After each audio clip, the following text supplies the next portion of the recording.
Heute geht es nach Porzelande. Eben war noch strahlenblauer Himmel. Jetzt haben wir eine Front vor uns. Fängt gerade an zu regnen. Die warten wir jetzt noch ab. Ich starte die Motoren. Der Hafenmeister hat sich nicht so klar ausgedrückt, aber es kann sein, dass er jetzt die Brücke gleich öffnet. Und dann müssen wir bereit sein. Es geht den Kanal aus Zirkse raus. Dann biegen wir ab bis zur Fahrrinne hinter der Seelandbrücke. Von dort aus geht es dann schnell bis zur Schleuse Brünnisse. Dann geht es weiter durch Grevelingenmeer zur Marina Porzelande. Das sind 46 Kilometer. Wir verlassen jetzt unseren schönen Platz. Die Brücke wird für uns schon geöffnet und wir können ganz schnell durchfahren. Da ist nochmal diese Einfahrt zu diesem kleinen Hafen. Nochmal die Kirche, die mich jeden Morgen geweckt hat. Und wir sind durch.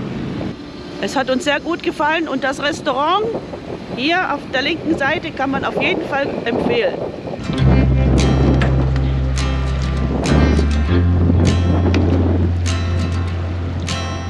Alles gesichert, alle Fender drin und es geht weiter. Die Fischfangflotte scheint doch nicht immer rauszufahren. Wir sind jetzt schon die ganzen Tage da. Ah, jetzt sind wir einer an Bord. Frank fährt von oben, in der Hoffnung, dass es nicht so doll regnet. Hier ist eine Werft, hier werden die Schiffe rausgeholt.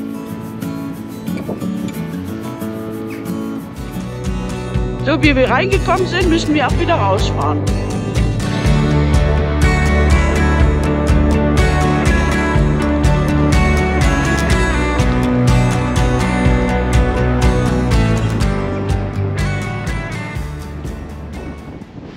Wir verlassen jetzt den Kanal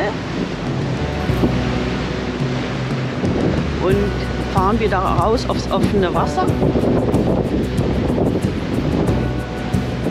der Brücke können wir dann wieder schnell fahren bis zur Schleuse Brünnisse. Da hinten ist noch ein wenig Regen in Sicht, aber der Wetterbericht hat uns Sonne versprochen. Dann sind wir mal gespannt. Schon ein bisschen kappelig heute. Ja. Man merkt auch deutlich, dass wir gegen die Strömung fahren. Das ist ja gerade Flut und sind relativ langsam. Aber wenn wir gleich nach der Brücke sind, können wir Gas geben und dann stürmt es nicht weiter. Da hinten schüttelt es gerade. Wir haben den Tonnenstrich erreicht und jetzt können wir Gas geben bis Schleuse Brünnisse.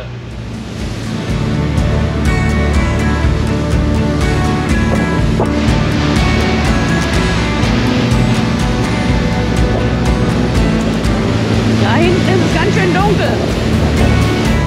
Auf der anderen Seite drüben haben wir vorhin noch ein paar Blitze gesehen und es sind auch einige Boote unterwegs. Mit der langen Welle geht das. Ja.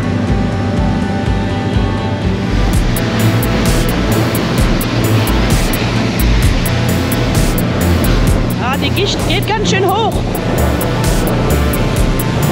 Ab und zu werde ich auch mal nass hier.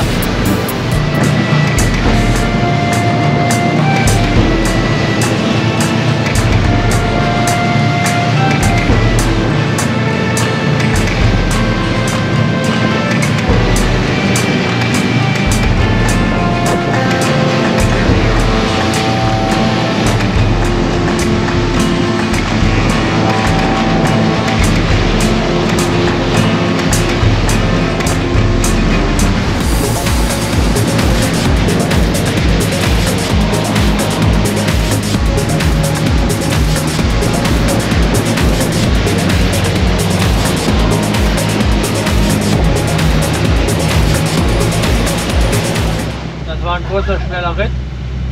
Die Wellenlänge war angenehm, da konnten wir ganz gut fahren. Und jetzt sind wir vor der Schleuse Brünnisse. Und ja, danach geht es dann nach Porzelande nur noch langsam.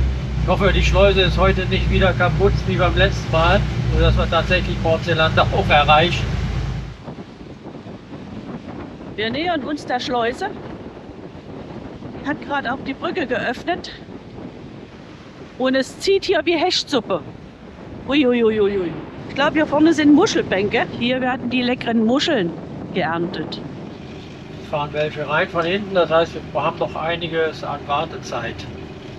Ja, genau, den kannst du, glaube ich, nehmen. Bist du dran? Ja, mach fest. Stehen jetzt hier vor der Schleuse. Anna kann mal Pipi machen gehen. Die Schranke ist schon unten. Das heißt, die Brücke wird jetzt gleich aufgehen. Schleusentor ist noch zu. Hier ist ein kleiner Werkshafen. Ein paar Fischerboote. Das Wetter da hinten sieht immer noch nicht gut aus, aber wir fahren Richtung schönes Wetter, glaube ich. Ja, die Brücke schiebt sich rein. Aha, aha. Ja, mal was anderes, ne? Die Poller hier sind gut. Schön groß und rund vor allen Dingen. Da geht es auf jeden Fall immer wieder raus, ne? Frank startet auch die Maschinen. Zweite Segler. Es kommt ein Dicker. Okay. Oh ja, es kommt ein Dicker. Ich habe losgemacht. Legte die Leine gut hin. Und endlich können wir durch diese Schleuse fahren. Vor 2 Jahren konnten wir das nicht, da war sie kaputt. Und wir werden ein neues Gebiet erkunden. Das ist eine schöne große Schleuse, passt schon eine Menge rein. Riesenbrücke, die hier weggeschoben wurde. Und die vorne Brücke, die müssen sie für uns nicht öffnen. Sonst kommt doch nichts mehr. Hinter der Leiter, zwischen den beiden Leitern jetzt sind Poller die Dicken, ne? Ja. Und schon stehen wir an der Schleusenwand. Schauen wir mal, wie weit es hoch oder runter geht.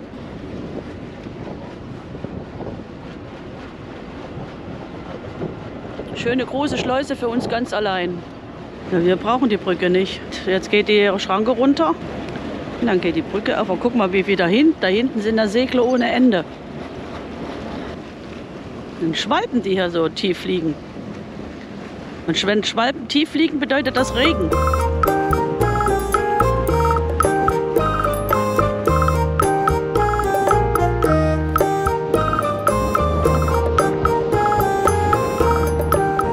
Hinter uns sieht es aus, als wenn die Welt wieder zusammenbricht. Gefällt mir gar nicht. Jetzt sind wir im Grevelinger Meer und Brunzelande ist jetzt nicht mehr weit. Jetzt wird sich erstmal wieder gestärkt, ne? Ja. Oh, ich bin erkältet. Habe ich doch in diesem komischen Wintergarten, wo es so kalt war, doch erkältet. Oh, brauche ich jetzt gar nicht, im Moment im Urlaub. Musst du Aspirin nehmen? Ja, habe ich jetzt mal schon. Interessant, wir sind mitten auf dem See, große Wasserrastplätze zum Verweilen. Er darf vor 3 Tage liegen. Es geht zügig auf unser Ziel zu. Auch gefischt wird hier. Grevelinger Meer ist relativ ruhig und ist wieder Zeit für den Autopiloten. Ich habe noch eine gute Stunde jetzt bis Brunzelande. Relativ weites Wasser hier. Es sind auch nur ein paar Segler unterwegs. Das ist recht entspannt. Hier im Grevelinger Meer sind auch viele deutsche Segler unterwegs. In der Schleuse sind wir die einzigen, die reingefahren sind, aber ganz viele, die rausgefahren sind. Wir könnten jetzt hier oben lang fahren, aber wir fahren jetzt hier unten durch das schmale Wasser, das ist kürzer. Marina fährt noch mal die letzte Etappe, gleich sind wir da. Heute ist es besonders kalt und ich habe mich extra warm angezogen, damit ich mich nicht so erkälte wie der Jörg. Tanktechnisch sind wir noch im grünen Bereich, aber vielleicht tanken wir in Brunzelande nach. Mal schauen, was die haben. Auf der Kleinbrücke ist schon ganz schön kalt. Hier muss man auch immer auf die Markierungen von Fischernetzen achten, die auch in der Fahrrinne sein können. Aber gleich sind wir da. Brunzelande haben wir jetzt gleich erreicht. Hier im Grevelinger Meer gibt es jede Menge Wasserrastplätze. Jede Insel ist voll mit Wasserrastplätzen. Wer also nicht in die Häfen muss, der hat hier jede Menge Möglichkeiten. Es ist doch eine kleine Wasserskistrecke zu geben vom Yachthafen, aber das ist natürlich nichts für uns, um Strecke zu machen. Brunzelande ist erreicht, für uns auch wieder ein neuer Hafen. Das heißt, wir müssen uns gleich erstmal orientieren. Ein Riesenhafen. Da bin ich ja mal gespannt. Da kann man ein paar Kilometer laufen. K2, okay.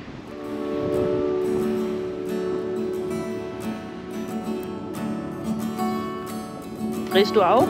Das ist dann auch wieder die Seite, ne? Da habe ich auch schon die Leitung.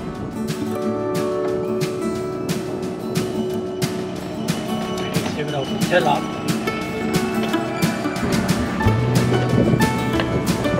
Vorne habe ich nicht.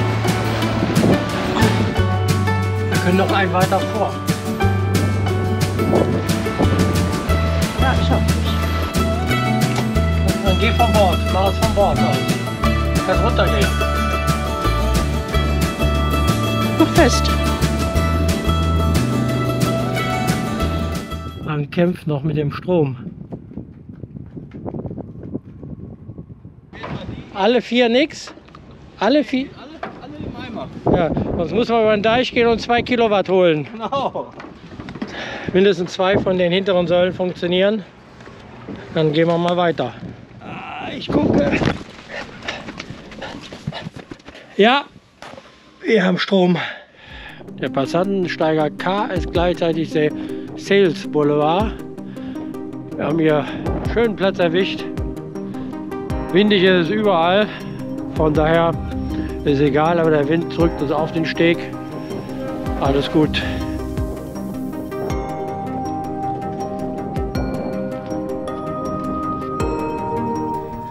Dann gehen wir hier mal bezahlen. Was ist Ihnen noch Guten Mittag. Wir haben Port Zeelande erreicht. Und ein wunderschöner Hafen. Sehr groß. Und Jürgen ist uns gerade anmelden. Na, alles erledigt? Ja. Super. Hier ist auch ein riesiger Händler mit ganz tollen Yachten. Und hier steht auch schon gleich eine Fairline. Aber das ist dann doch nicht unsere Preisklasse. Hier sind die 2 aus dem Osten mit ihrer Linsen. Die wollen dies Jahr noch durch Holland. Und dann zurück nach Ostdeutschland. Die Sanitäranlagen sind dort hinter dem Kran. Wir sind hier auf dem Verkaufssteiger. Hier stehen die Segelboote. Der ist mit 99.000 gegenüber dem ersten mit 500 und ja, ein echter Schnapper. 49 wird der immer günstiger, aber auch kleiner. Eine Marex 850. Ich glaube, das war mal Peter und Petras Traum. Wir haben einen sehr schönen Platz am Karsteiger. Hinter uns hat eine Linsen festgemacht. Und wir gehen jetzt zum Strand. Ein richtig großer Dealer hier von Linsen, Fairline, Jeannot. Hier die Fairline. Auch mit riesigen Fenstern unten. Mittlerweile kann man auch, wenn man unten sitzt, wunderbar rausgucken. Der pure Luxus hier. Hier ist der Marina Port Zeelande Yachtclub. Hier gibt es jede Menge Wohnungen. Das ist schon alles sehr, sehr luxuriös. Port Zeelande hat sogar einen Bahnhof. Wir gehen jetzt weiter zum Strand. Doch noch eine ganze Ecke weg. Hier binnen. Am Ende ist das Restaurant, wo wir heute Abend essen gehen. Hier ist ein Surfercamp. Da stehen noch einige Wohnmobile. Hier rings um den Bereich. Es wird jede Menge Surfer. Aber wir wollen zum Meer. Ja, heute melde ich dem Kitesurfen an. Ja. So sieht es hier aus. Schöner Wind. Das Wasser ist gerade weg. Aber die Kitesurfer sind fleißig. Die Strandsegler. Und da ist die Strandbude. Und da kommt auch Marina. Wir machen mal ein schönes Selfie.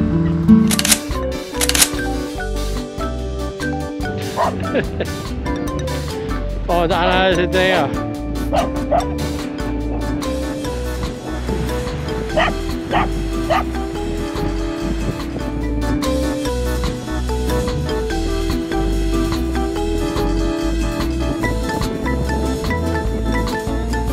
Die Möwen machen auch Pause.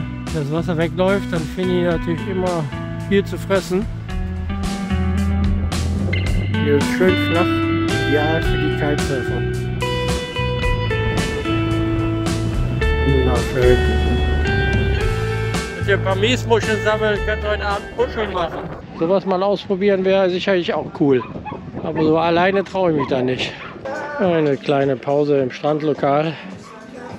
Übel. Haben wir hier am TKW gerade was geholt und es fängt an zu regnen. Wir schieben Marina gleich über den Strand. Jetzt sind wir durch den Nebeneingang rein und sind jetzt hier im Center Park.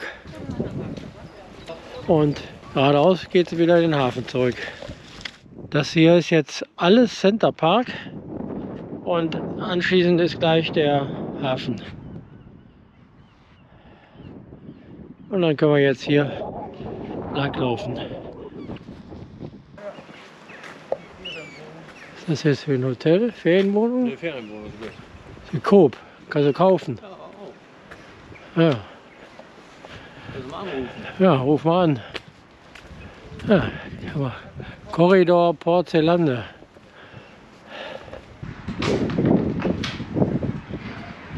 Alles klar. In die Wärme hoffentlich. Stimmt. Hier ist schon mal warm. Ja, hier ist das Surferparadies sozusagen mit Hotel. Wir haben gerade die Surfer alle gegessen und wir sitzen jetzt noch hinter der Scheibe. Draußen ist es schon ganz schön kalt.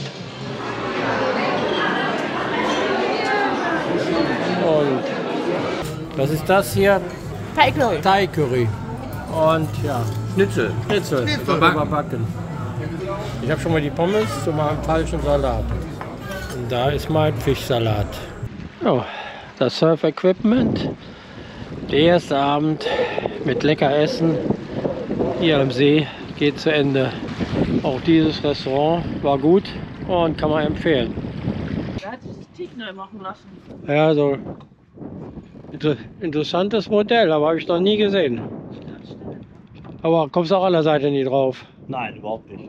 Nee, So hinten runter. das Modell kennt ihr auch nicht. Sehr hoch. Ja.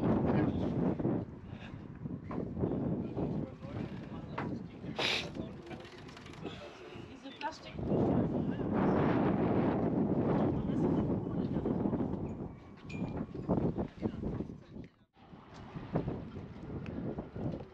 Na? Gute Reise. Ja, danke. Wo geht's hin? Nur nach Brünnisse. Brünnisse, okay. Tschüss. Wenn man hier vom Steg geht, dann fällt man quasi in den Verkaufsstand und kann sich gleich ein neues Boot mitnehmen. Bin auch gleich mit Handschlag begrüßt worden, aber schnell wieder raus. War mir doch alles zu teuer. Der Preis, der schockt mich doch etwas. Der Preis für normales Benzin ist ja gar nicht teurer wie in Nijkerk.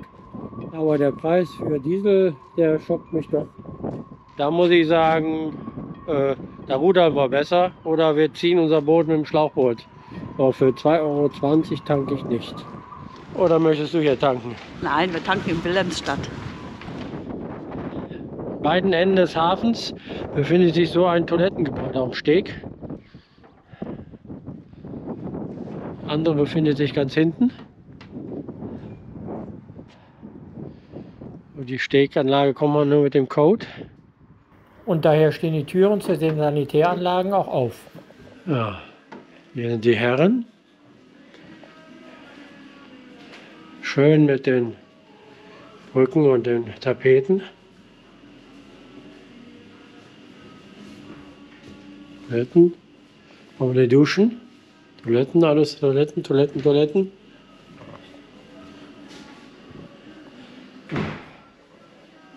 So viele Toiletten. Gehen wir weiter. Da müssen hier die Duschen sein. Ja, Waschbecken. Und ja, Standardduschen. Ganz normaler Standard. Aber reichlich davon. 1, 2, 3, 4, 5, 6, 7, 8. 8 Duschen. Ja, im Sommer wird das hier auch sehr voll sein. Dann erwarten die ganz auch so genauso wie Toiletten jede Menge. Also bereit für den großen Ansturm. Hübsch gestaltet, Musik und warm. Alles gut. Naja, Überall, den ganzen Hafen entlang, gibt es Krebsbeine, Krebsschalen. Das ist eine lebensgefährliche Ecke für die Krebs hier vorne. Hier vom Hafenende hat man einen großen Blick über die Häuserreihe. Das ist alles Center Park da hinten. Jetzt sind wir in der Restaurant- und Foodmeile vom Center Park. Und da gibt es auch den Lebensmittelladen. Da wollen wir hin. Ich habe jetzt den Sanitärbereich, wenn man vom Steg kommt, rechts genommen. Ist exakt gleich wie der andere. Aber ich wollte mir hinten mal den Servicebereich angucken. Hier wird ganz schön gearbeitet. Da kann man auch einiges noch kaufen. Also hier ist reger Geschäftsbetrieb. Das Service Center hat auch Wassersportartikel, aber mehr für Stand-Up-Paddling und Wasserski. Weniger sonstiges Zubehör. Aber der Laden, der ganz hinten ist, der hat auch mehr TINF als richtige Wassersportler. Das richtet sich auch mehr an Familien, die mal irgendwas kaufen wollen. Am zweiten Abend gehen wir eine Strandhütte weiter. Die steht vollständig im Wasser, im Gegensatz zu anderen, wo wir gestern waren.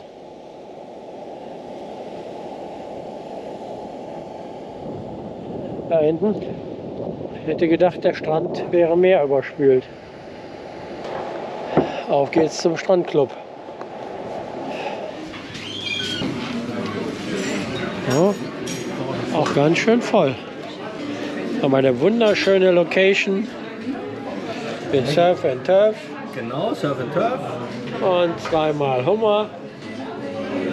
Und ich habe Pokeball mit Lachs. Alles top aus. Ja. Heute gibt es zweimal Seesauerei und einmal Dame Blanche. Und einmal eine Tischplatte. Ein bisschen, was er isst, kann er auch trinken. Da gibt es nur Bier. Sehr schönes Ambiente. Mit den Abtrennungen sitzt man sehr privat. Die Decken sind abgehängt, sodass es auch trotz der Fülle nicht so laut war. Toll. Wirklich ein schicker Laden. Und dann mit Blick auf die See. Ich muss sagen, hier hat es uns bisher im Urlaub am besten gefallen. Das Essen war hervorragend, die Location war toll, der Service war toll. Wir haben super privat gesessen, trotz der Fülle des Lokals war es leise. Alles perfekt und die Frauen haben ihren Hummer bekommen. Was will man mehr? Ist die Frau glücklich, ist der Mann auch glücklich. Wirklich toll. Und jetzt gehen wir schlafen. Wir starten mit Blick auf das Greveningen Meer. Dann blicken wir auf den riesigen Center Park. Porzelande mit dem Hafen und Center Park ist im Prinzip eine Insel, die über einen Deich verbunden ist, dem Brauersdamm. Im Hintergrund sieht man den Strand mit dem Kiteparadies Brauersdamm. Wir fliegen jetzt den Yachthafen Richtung Strand. Das Tolle ist hier, dass man binnen den Yachthafen anfahren kann und trotzdem am Meer ist. Es ist doch ein ganz schönes Stück zu Fuß zu laufen zum Strand. Der Strand ist hier sehr flach und dadurch ideal für Kitesurfer. Die ersten Strandbuden stehen noch auf dem Strand und die hintere Bude ist im Wasser, wo wir toll gegessen haben. Dann fliegen wir Richtung Surfparadies. Am Strand gibt es Kitesurfen und Binnen, Segeln und normales Surfen. Im Hintergrund sieht man den Beach Club. Und dann geht es zurück Richtung Hafen. Hier vor ist noch ein Campingplatz, viel Parkplatz, der Bahnhof, die Apartmenthäuser. Hier ist schon ganz schön was los.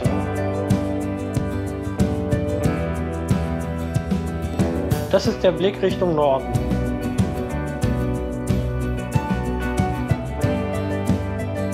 Und dann geht es auch schon zurück zu unseren Booten.